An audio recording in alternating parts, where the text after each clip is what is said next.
السلام عليكم البنات، كي دايرين؟ لاباس عليكم؟ كنتمنى تكونوا بخير وعلى خير وانتم كتشوفوا هذا الفيديو. اليوم ان شاء الله مع فيديو جديد ومع وصفه جديده. وجدت معكم بسيطيلات صغارين كيجيو راقيين وكيجيو روعه في المذاق. بقاو معايا باش تشوفوا الطريقه وتشوفوا المقادير وتشوفوا الطريقه ديال الطي ديالهم باش كيجي الشكل ديالهم زويون.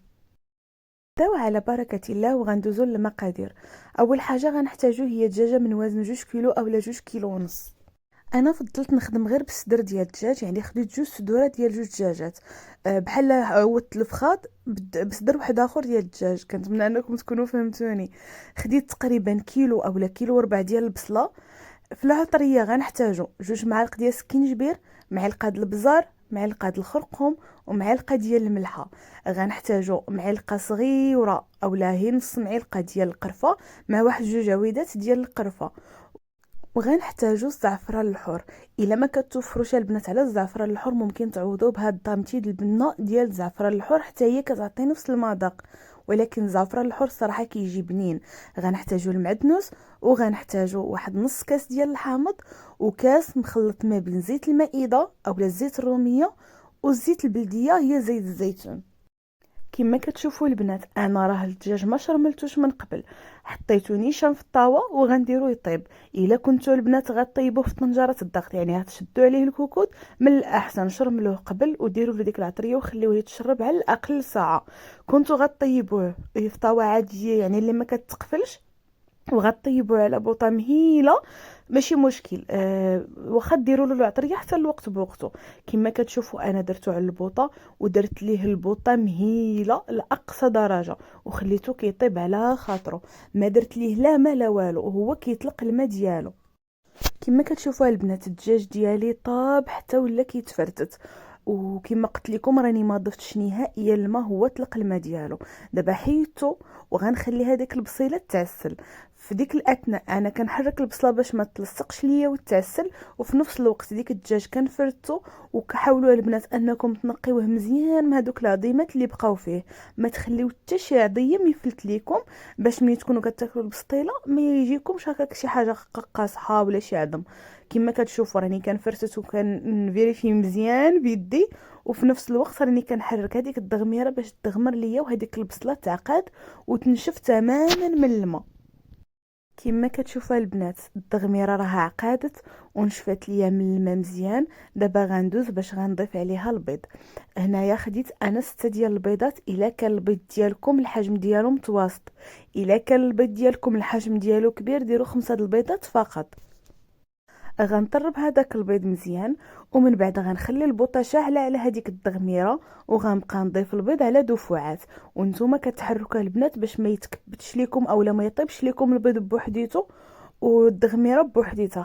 خصاتو يجي مخلط مزيان وتجي ديك العقده مندمجه ما يجيش البيض باين فيها.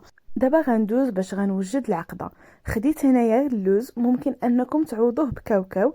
غنحتاجو معاه القرفه وغنحتاجو السكر كلاصي والمسكه الحره.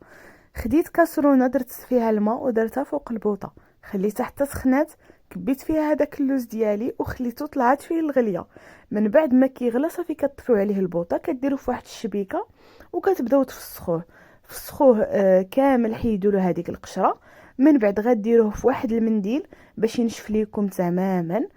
حتى كتشوفوه انه نشف عاد غدوزو تقليوه. كنقليوها البنات في الزيت اللي تكون بارده. كنديروا الزيت بارده وكنديروا البوطه مهيله وكنخليوه يتقلى على مهلو باش كيجينا مقرمش حتى من الداخل. من بعد ما برد ليا اللوز تماما دابا غندوز باش غنبدا نطحنو.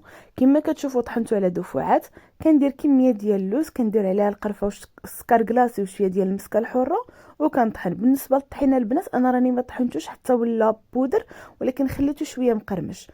من بعد ملي ساليت الطحين غنزيد عليه تقريبا واحد 2 معالق اولا 3 ديال المزهر، غير باش ديك اللوز شويه يتجمع لينا اولا يتعلك ويولي لينا على شكل عقده، غير باش يسهل عليكم الخدمه. دابا غنتقل البنات باش غنبدا نوجد البسيطيلات ديالي. شوفوا البنات، بالنسبه للطريقه الاولى اللي شاركت معكم هي انكم ديروا 3 ديال الطبقات. يعني غديروا الطبقه الاولى ديال الدجاج، من بعد غديروا فوق منها الدغميره، ومن بعد عاد ديروا هذاك اللوز. هذه الطريقه الاولى.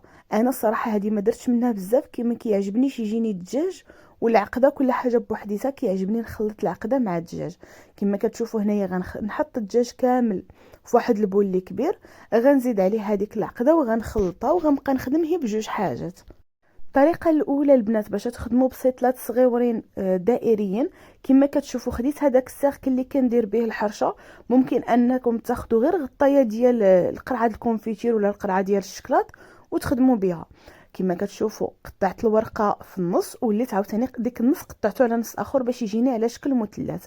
كناخذ هذاك السيركل كنحط فيه الورقه ديال البسطيله الاولى، كندير الحشوه الاولى وكنضيف عليها شويه ديال اللوز مهرمش، من بعد كنضغط عليها باش كتشد ليا الحجم ديال هذاك السيركل، وكنولي ندير ورقه اخرى وكنقلب.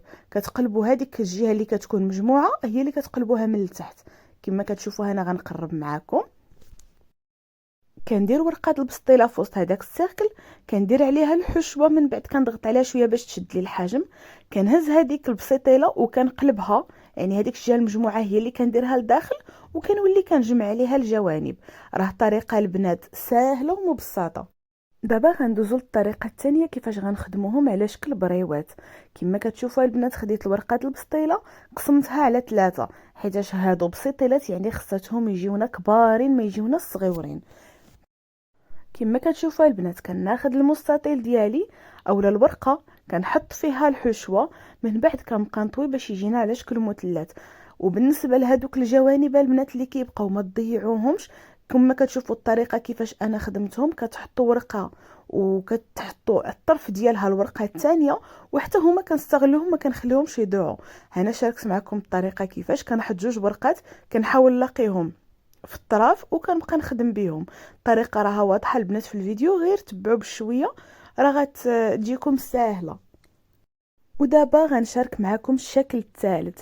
كما كتشوفوا كناخذوا ورقه كامله كنحطوها على هذاك السيركل، كنديروا فيها الحشوه الاولى وكنديروا فوق منها هذاك اللوز ديالنا، من بعد كنشدوها وكنجمعوها الفوق وكنلويو لويه وحده، وكنبقاو نقلبوا نحاولوا اننا نديروها على شكل وريده وتجينا مدرجه. كما كتشوفوا البنات انا غنشارك معكم الطريقه مقربه باش تشوفوا الطريقه راها ساهله وكيجي المنظر ديالها زوين وراقي. غير الورقه حاولوا كي تجيبوها تخدموا بها، حيت الا بردات شويه غتعذبكم.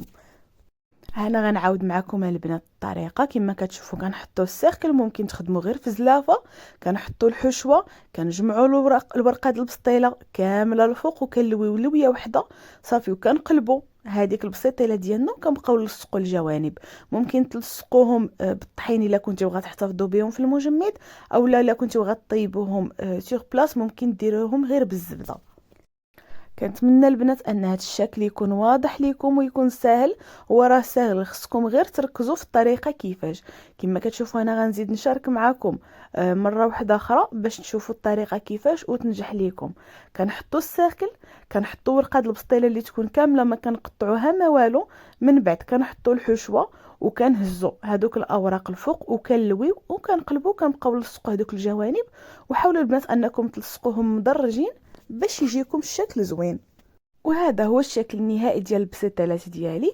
صراحه جاو زوينين في المنظر وحتى في المذاق جاو رائعين. دابا غندوزو للطريقه كيفاش تحتفظوا بهم في المجمد.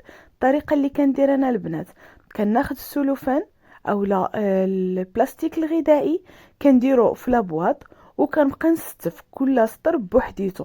يعني غديروا السلوفان، غديروا سطر واحد ديال البريوات، من بعد غتفرقوا بيناتهم بالسلوفان. البنات فرقوا بالسلوفان باش ملي كيجمدوا كيجيوكم ساهلين انكم تخرجوهم لا انكم تستعملوهم. بالنسبه للاستعمال ديالهم انا البنات كنخرجهم وهما جامدين، كندهنهم مزيان بالزبده، كندخلهم للفران كنشعل عليهم من التحت ومن الفوق وكنخليهم يطيبوا ويتقرمشوا. وبالنسبه للتزيين كيبقى اختياري لكم. هما على العموم هادو ديال الدجاج راهم كيتزينوا بالقرفه وبالسكر كلاصي، وكيبقى التزيين اختياري. هنا كنكونوا وصلنا لنهايه الفيديو. بسلامه عليكم ورمضان مبارك كريم، ونتلاقاو ان شاء الله مع فيديو جديد. باي باي.